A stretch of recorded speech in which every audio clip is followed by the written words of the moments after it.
My mother knew what my father did to me, and she still left. The first time I saw my father, many years later, he was in a wheelchair.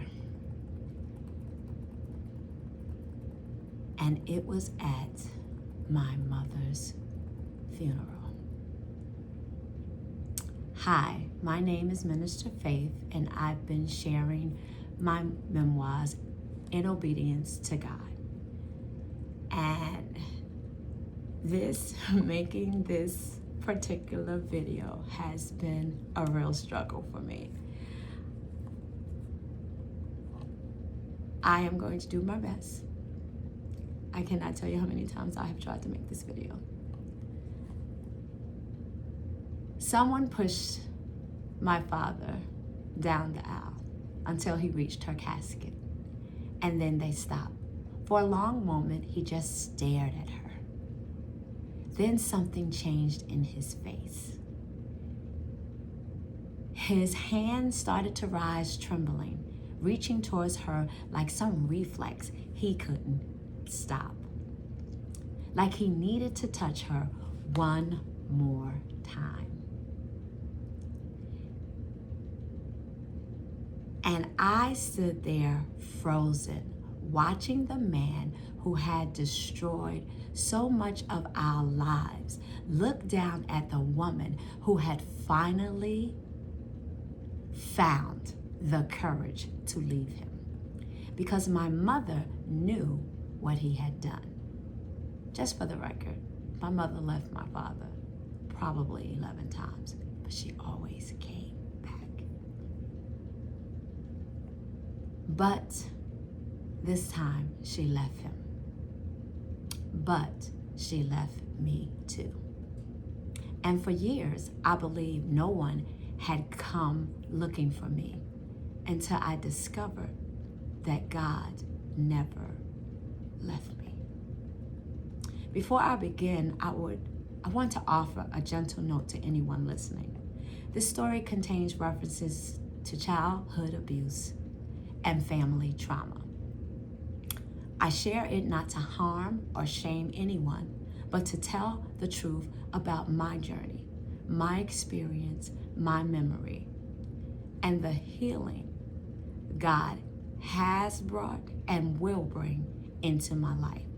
If you are someone who has lived through similar pain, please take care of your heart as you listen.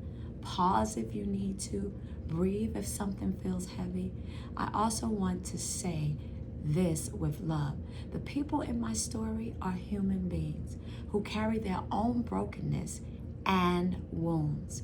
My intention is not to condemn them, but to tell the truth about what happened and how God met me in the middle of it. To my siblings, my children, and anyone connected to this story, I love you. My prayer is that telling the truth will bring light, healing, and understanding for all of us. And to anyone listening who felt unseen or abandoned, I hope you hear one thing clearly in this story. God sees you.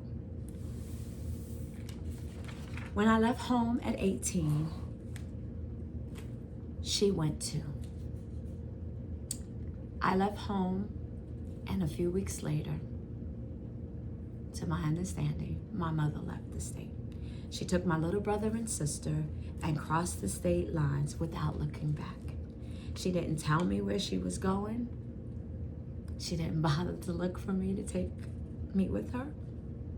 And God, in His mercy, covered my eyes. For a long time, I didn't realize that no one had come to look for me. No mother, no rescue, no goodbye. Sometimes that truth catches in my throat because she knew. And it breaks me to write this. But the daughter she never wanted was the daughter she couldn't save. She was still so bound by her pain, so tangled in the web of her trauma, that she couldn't protect me, even when the truth came to light. Have you ever carried the pain of something someone else did to you and somehow felt like it was your fault? Even if father and mother abandon me, the Lord will hold me close. Psalms 27:10. But God never lost track of me. He saw what no one else saw. He stayed when everyone else left. He caught my tears when the world looked away.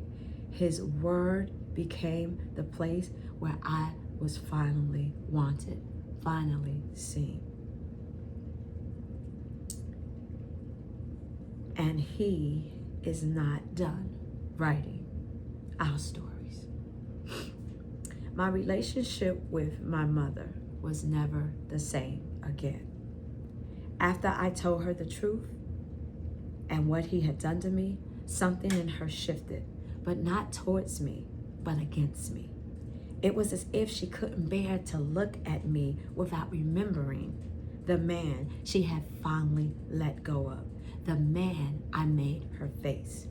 She never said the words outright, but her eyes told the story.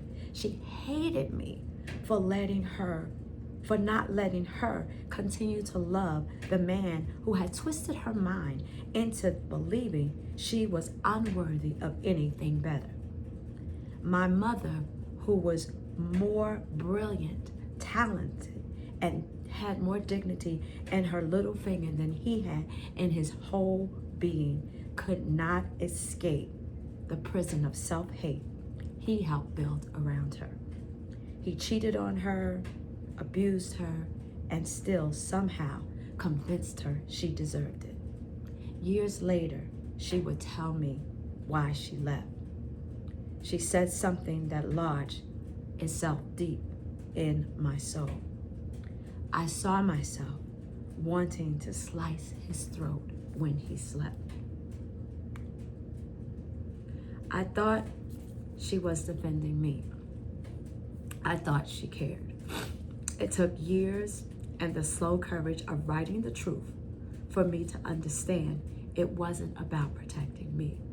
It was about my mother being forced to see herself. My truth made hers impossible to deny. And in the fallout, whether knowingly or not, I became the one who had to carry the cost of her pain.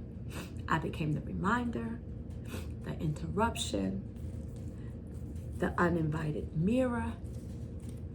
And so nothing I did ever seemed to matter, ever seemed to be enough. Because deep down, she blamed me for what he did to me. She had already left him.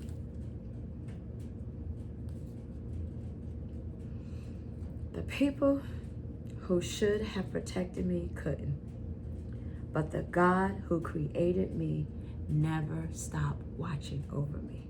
He was there in that dark room. He was there when I thought the damage might be final. He was there when I wanted to give up and disappear. And he was there when I couldn't understand how a mother could leave and then look through me for years afterwards. Truth told with love can be painful, but silence can keep wounds from healing. My story belongs to me, but the people in it are still people I love. And that brings me back to Jasper. We lost our father the same week. Mine disowned me, his father died. That shared grief should have created a bond, but it revealed a fracture. Jasper didn't hide how he felt about his father. Before removing his father from life support, Jasper sent me a message. This man gave me absolutely nothing in life, and I get to decide the matter of his death. Oh, the irony. His brother was hurting. Jasper said he wasn't, but he stayed in the process for his brother. Jasper, I am sorry. It still hurts. He replied, no, it does not hurt for me, but my brother is hurting deeply. I am helping him. He dealt with the worst of him. I paused, I prayed. Then I sent back the only truth I knew to be bigger than our pain. Jasper, God strategically brought this man, your father, and your mother together to get you. Without him, there is no you. I am grateful to God for this man. I would not have had the pleasure of knowing you without him. Sometimes the only way to make peace with the pain of our beginning is to see how God still uses broken people to create beautiful purpose, even the ones who wounded us. Let me pray. Most wise and everlasting Father, you are the God who sees what the world refuses to see. You see the children who were hurt in silence. You see the hearts that were abandoned by the very people who should have protected them. And you see the wounds that many of us still carry. Lord, for anyone listening who feels forgotten, rejected, or unseen, remind them right now that you have never lost sight of them. Where there has been abandonment, bring your presence. Where there has been shame, speak your truth. Where there has been pain, begin your healing. Take the broken pieces of our story and do what only you can do. Redeem them for good.